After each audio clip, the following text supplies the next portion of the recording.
ठाण्यात आयोजित पत्रकार परिषदेत बोलताना खासदार डॉक्टर श्रीकांत शिंदे यांनी ठाणे पालघर जिल्हा मध्यवर्ती सहकारी बँकेच्या निवडणुकीत सहकार पॅनलला मिळालेल्या घवघवीत यशाबद्दल विजयी उमेदवारांचे अभिनंदन केले।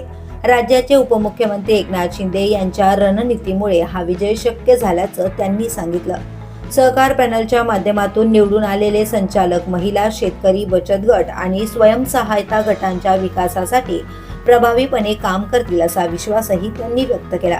या पत्रकार परिषदेला बहुजन विकास आघाडीचे माजी आमदार क्षितिज ठाकूर, माजी आमदार राजेश पाटील तसेच सहकार पॅनलचे विजयी उमेदवार उपस्थित होते।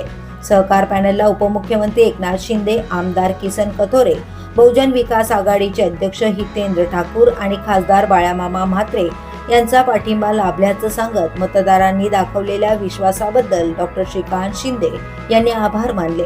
वसई तालुक्यात सहकार पॅनलला एक हाती मतदान झाल्याबद्दल त्यांनी माजी आमदार क्षितिज ठाकूर यांचा पुष्पगुच्छ देऊन सत्कार देखील केला।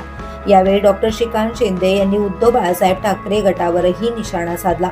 शिवसेनेतून नेते आणि कार्यकर्ते पक्ष का सोडत आहेत याचे आत्मपरीक्षण करण्याऐवजी इतरांच्या मतदारसंघात जाऊन टीका करण्याचे काम सुरू असल्याचा आरोप त्यांनी केला।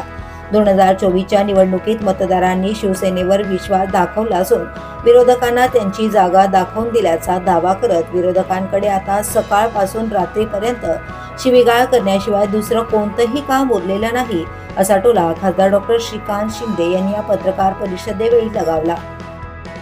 द पोलीस न्यूजसाठी सूरज माने, मुंबई।